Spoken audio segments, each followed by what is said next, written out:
Hello, everyone. Welcome to Small Talk. I'm pleased to welcome back to the show for a second visit, I guess it is, Marianne Sawchuk from Toronto, right? Yes, thank you. Thank you so much for having me back, Nancy. You're welcome. Just before we get into one of the reasons why you're here is remind people what it is you do. Okay, so one of the reasons why Nancy asked me back, I believe, is because I'm doing another festival. I'm an artistic director for Women at Plays, and it's a festival that inspires work for women and non-binary this year, theater artists, playwrights. Directors and performers, all Canadian, and we have done 7 festivals, 3 of them in Vancouver, and now this will be 4 in Toronto, a total of 7.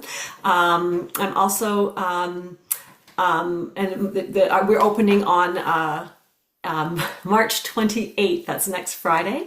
I wear many hats. I'm also a registered nurse, and I'm also an actor, and I do have produced short films as well. So I'm a mom, I'm a wife, and I'm a sister, and an aunt, and many things. So yeah. Very busy person, right? Yes, yes, I am. Yes, and this last year, my husband and I, since I've talked to you, we started a drama club at my daughter's high school, Oh, nice. and I was really proud. We did with last May into June. Well, April into May. We in 5 weeks when we first started the club, there was a need for it. We had it open to everybody, and so the tech kids as well, not just actors. And so we did a play within 5 weeks. An already published play for kids and for students. And we were really proud that within 5 weeks they did set, sound, lighting, costumes, makeup. We presented the show. We told them if they wanted to do it again this year, they could write up their own play, and we would submit it to the NTS. It's a National Theatre Festival, Drama Fest, which over the summer a couple of the kids got together, wrote a play, and we just finished that, and we got in the top 5 for the Eastern Division of Toronto, which I'm very proud of them because it was the first of these kids. These kids are not a lot of them are do like visual arts, not drama, and so yeah, so we just did that too. So that's another thing that we did. That's so exciting. I think I wish I was in school now because we didn't have those type of things when I was in school. Yes, we got to keep them busy and doing fun things for sure. Absolutely. Now, Yeah. I want to talk about the plays. Okay. I'm just looking here at let's see, there's, as you said, 7 plays from March 28th, the 30th, and then April 2nd to the 6th, right? Yes, and March 28th, 29th, 30th. On the Saturdays and Sundays, we have 2 shows. We have a 2:30 p.m. matinee and a 7 p.m. show. Other than that, the other shows, all the rest of the shows are at 7 p.m. in the evening. We have added a accessible venue. We don't, unfortunately, our alumni, it's the theater that's upstairs, which is accessible only by stairs. Right. So we've added a show at an accessible venue called PAL. That's the Performing Arts Lodge, Okay. and that's going to be April 10th. All So right. at 7 p.m. as well. So Right. it's a shortened version of Women at Plays. Mhm. We've got four of the one acts. We have of the 7 that are going to be performing on that stage, but it is a pay what you can. So Okay, right. we're just to kind of make it. We really want to have an accessible venue. So For sure, yeah, for sure. Yes. yeah. So how do you select the plays? Well, it was exciting. Last year we had 95 play submissions. So that was awesome. So I read them all, and then I have a jury that helps select. So the plays are selected by a jury, Mhm. and so yeah, we did a lot of reading. We had the call out in the summer, and then we spent our fall, the beginning of the fall with it's an anonymous jury. I have a selected a jury of all kind of a variety of women, and just to get a lot of different options and opinions, and then we select from there. That's really good. Yeah. So hold on now. I'm just looking for the works are from Canadian women playwrights, directed by Canadian women, performed by Canadian women actors, right? Yeah, and this year we've added non-binary, which is, I mean, we may have had some non-binary in the Oh, past okay. that Yeah. chose not to disclose, which is totally fine. Mhm. But this year it's there are people that identify as non-binary, so we have some non-binary folks with us. So Very yeah, good. I like that. That is yeah. really great. So can you talk about it, like any particular play? Can you give us a little bit of a synopsis of a play? Well, one thing I'm excited about is I'm directing this year. This is my first Mhm. time directing a play. I decided to jump off the cliff, so to speak, so I can talk to you about my experience. I'm directing Toilet Paper for the Apocalypse by Margot McDonald, and a comedy, but it does have there are points of it that can hit hard, Mhm. and it's about some women and non-binary folks that get together to the quote in the play is punch the patriarchy, and they're trying to they're sorting in the library. They're disclaimer that there's I'll be giving away things here, but they are going through they're in the library. They've broken into this library and going through to sort out all the female books from the male books. So they're making a big pile of male books and keeping the female books on the shelves, kind of like a homage to the Guerrilla Girls, that kind of thing. Yeah. So, but with a library. So they kind of things kind of start to go a little awry because some of them have different opinions about what they should be doing and whose books they should be keeping on the shelf and whose books should be going on the pile, and kind of chaos ensues because there's division amongst the team. And then at the end, though, they all come together and because of something kind of shakes them up, and out they go. So it's a play about, which I thought was appropriate for the times, about division, what divides us. There's also a thing with women about how we, women and people who are oppressed, they can start to nitpick each other when you don't Yes. have any power. And there's the thing. I'm a nurse, and I do see it very much in my career. A lot of people who aren't medical, nurses out there will understand what I'm saying about it. We are kind people, but there's sometimes we can be not so nice to each other. Yeah. Yeah. And especially in stressful situations, right? And that can happen. So that's kind of, the play encompasses that. Right. I also thought it was kind of funny that I'm doing a play, just being like the artistic director of Women at Plays for so many years, and kind of, drilling that point about trying to progress women and inspire women. But it's also, I'm very acutely aware that in my advocacy for women, which needs to be done, there's also, and I've been very strong about diversity as well. That's always been a very clear goal, or part of the festival, is to have diverse, from young to old, and different cultures, different, that's always been part of my mandate. But I've always been acutely aware that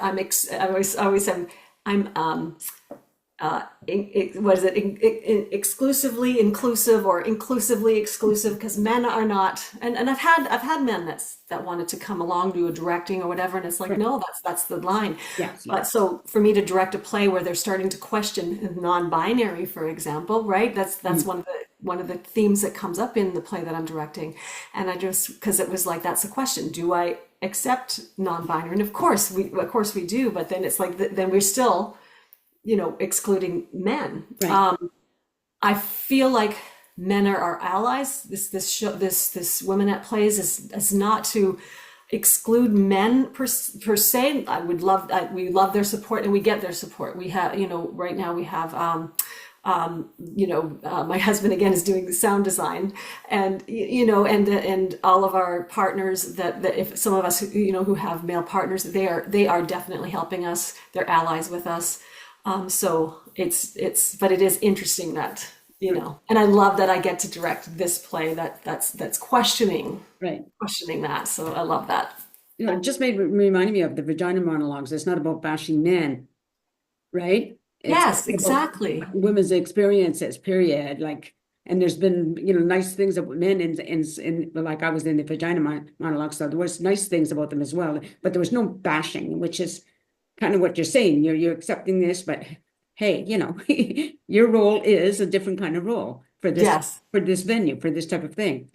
Yes. Come and watch our stories for a change, right? There's Yeah. lots of men's stories and men written stories everywhere, and so we're just trying to even it out. That's all I want. That's what I say. I'll Right. stop doing this once we all get paid the same, but equal pay, equal opportunity, and I won't have to do women at plays anymore. That would be great. Mhm. I was just thinking about the process, like for you personally. Okay, so you decide you're going to direct. So you're going to decide. Did you pick out the play first, or did you decide you're going to direct and then look for the play? You know. Thank you for asking, Nancy. That's a great question. When I do this process, I'm an artistic director first, and I had kind of thought about directing. I checked with I have a mentor director, Lee Bolton, who has directed me on stage as an actor many times, and she's brilliant. So I kind of put forward a thought. Do you think I could direct? And she's like, absolutely. I said, well, will you be my mentor? And she's like, absolutely. So that's where it started. But doing picking the plays out first, where the plays are the ones that the jury picks, like the ones that bubble up to the surface.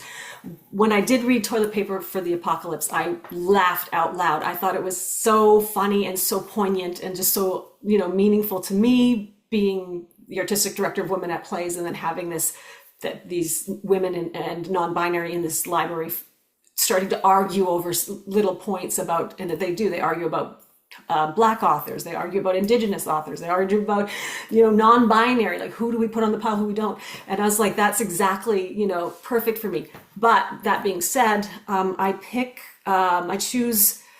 try to choose a mix of veteran directors and like rookie directors, like to have, like I said, I want to be very inclusive, not exclusive. So I do and I was like, I'm going to be one of the rookie directors this year. So I have another first time director, Tanja Richardson, whose mentor is Hannah Johannes.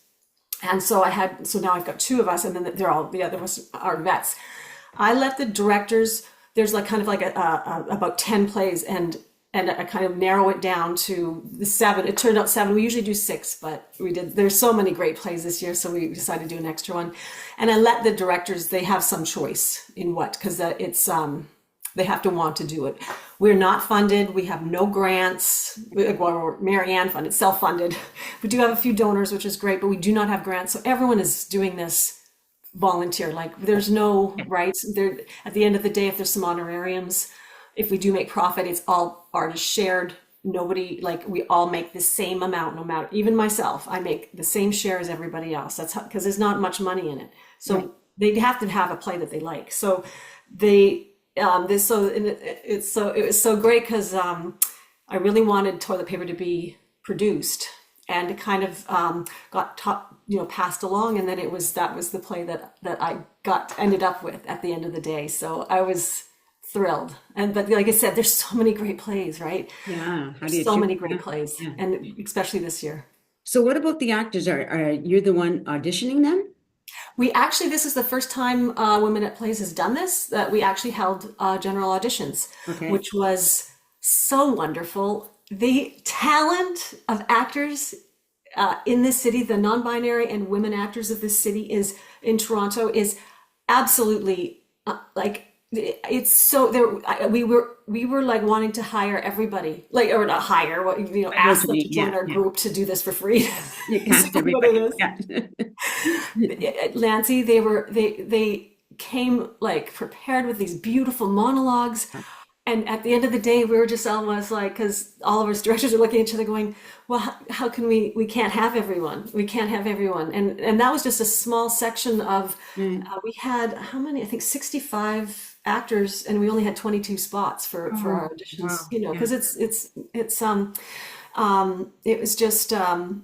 it was just you know, we can and then the 22, like we can hire all of them, right? So so we did general auditions, which was amazing, and just hopefully some of them will come back for next year, and we can get the rest of them in there. And but yeah, so that's what we did general auditions, and yeah, met some fabulous women performers that are unbelievably talented. Yeah. Yeah.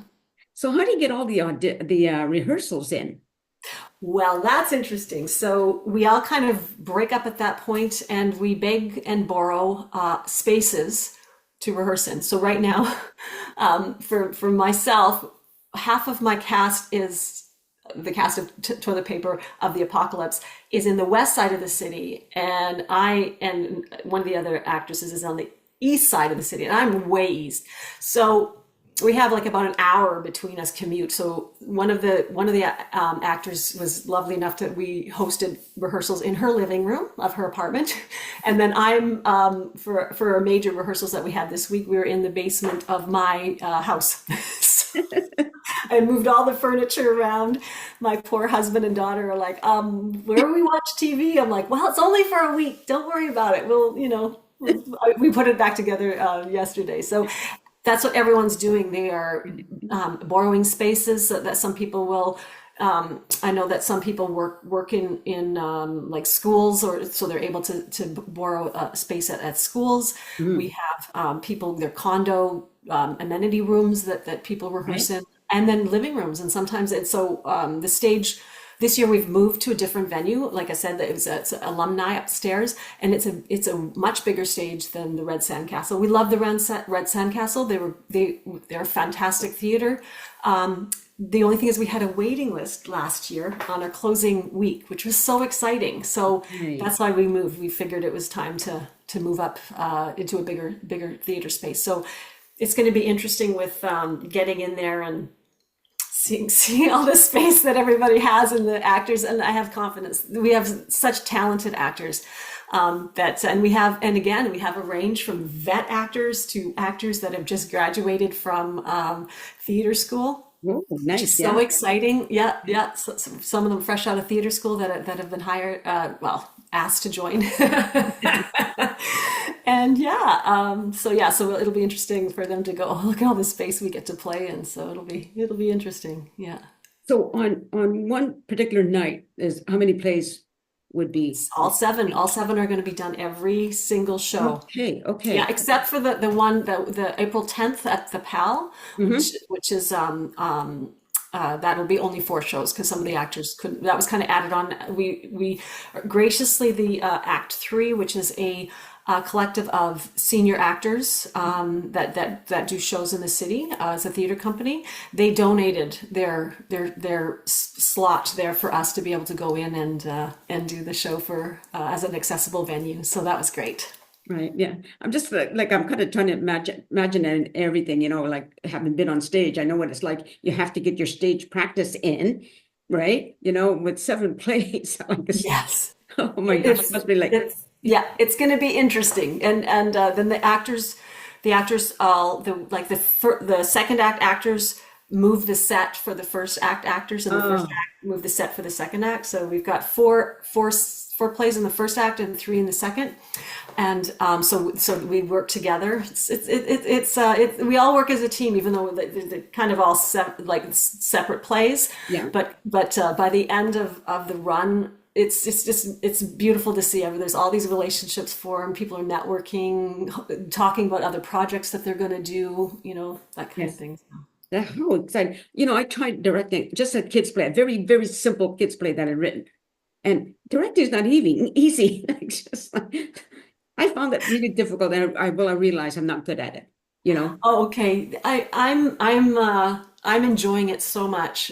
Again, I was very lucky that I had 4 brilliant talented actors that wanted to be in the play that you know in Margot's fabulous play.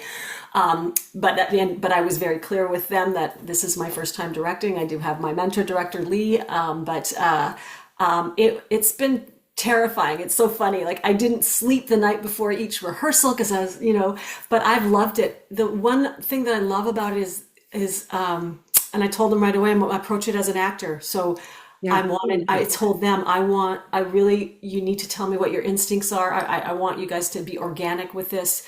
And of course, there's this, you know, I have this vision about this kind of very theatrical part that I have closer to the end, like to make a point across about people fighting each other instead of looking at seeing what should we be fighting against, which I think is very crucial to the times. Right. So in the Toilet Paper for the Apocalypse, even though it's a comedy, there's poignant parts about why are we fighting with each other? You know, we have something out there that we should all be fighting against or banding together to make change. So I needed to make this point really clear. So I proved it with the playwright. Yeah. I said, this is what I see. It's funny. It's like a little wacky, but I'm like, you know what? I need to be bold and brave, and we'll see if it works out. So it's kind of like I said when I said jumping off a cliff. It's like that's how I will see where we land after dress rehearsal on Thursday or the opening night to see. I'm hoping so much that the playwright likes what I've done. You know, which is it's got to be hard because I've written a play myself and I've only performed it myself. But I can't imagine what it's like to write something and then it goes on stage and what if the playwright doesn't like it? You know, what if you as a playwright, like, oh, you know, so I'm hoping she does. Okay, so it's the alumni? How do you pronounce it? Alumni, yeah, theater Alumni Studio. On 7 Berkeley Street. So, 70 Berkeley, downtown near Adelaide. Okay, and so the first one, the dates are from March 28th, 29th, 30th, and then April 2nd to the 9th p.m. To the 6th. Oh, wait a minute. I got 2 different dates here. Okay. And then the 10th is at the PAL, which is 110, the Esplanade. Right. And what are the tickets? Oh, okay. The tickets, regular price is $28. And for seniors, students, and art workers, it's $22. Okay. We're still trying to keep those prices down. We want bums in the seats. We want to get women and non-binary stories out there, and we want people to have a good time. And we want people. We want to make it affordable for people. It is very affordable. I'm just thinking you can't buy toilet paper for $28 anymore. Yeah, so we really try. I mean, that's the whole purpose of Women at Plays, to keep it, you know, like accessible to everybody. So that's, you know. Yeah, and then I'm going to include here where how to get the tickets, the HTTP whatever, the website for the tickets. Yes. Or they also taking cash at the door, right? Yes, Ticket Scene, and then you can make if you don't want to go through Ticket Scene online. Okay. You can get reservations. Make a reservation with and it's the email address womenatplays2023@gmail.com, and you can make a reservation, but it's cash at the door. Yeah. Okay, great. I think I've got all the information written down here. So, but I'm just going to put up the points and have people like, what is the best way for people to for more information?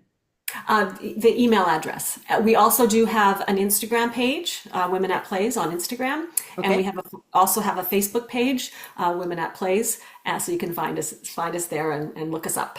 Very good. Well, I think that's it. I think we pretty well covered everything. I think so. Did I miss anything? No, Nancy, no, this is great. I thank you so much for having me on the show. It's so nice to see you again. Nice to see you too. Well, just stay on camera for a minute, okay? And to the audience, thank you very much for watching the show. If you when you see this video, please share, because it really makes a big difference if people do share, like and share, so other people can say, hey, this is something I can go to or be involved with maybe next year. So, and it's always good. We need to get the message out there. Everybody should be included in everything we do in life, I think. Right. Anyway, blah, blah, blah. So take care, everybody. And Peace out. Okay, this is just still rolling a little bit, but I'm just looking at the calendar to when to air this best. Like I can air it, what day are we on? I can air it. Is it too late if wait a minute. Today is the 20. Okay, I'm going to air it tonight. Like Yeah, at that would be, oh, that'd 4 be o'clock my lovely. time. Okay. So as soon as it's aired up on YouTube, I'll send you the link. All right. That's fabulous. Oh, thank you so much, Nancy. I so appreciate this. This is awesome. I hope well, I know it's going to go well. And I just like what you have to say and about, being inclusive. And, that's what I try to be too, right? Yes, I know. Let's Yeah. not be, I don't want to be judging, or except for the orange man. Yes. I have to put that, I have to put that in there. Anyway, So awful. Yeah. yeah, it is awful. In the meantime, Mhm. listen, have a wonderful day. Thanks again for coming on the show. Yes, I thank really you. appreciate it. Thank you So so talk to you much, soon. Nancy. Thank you. Okay, bye. Bye.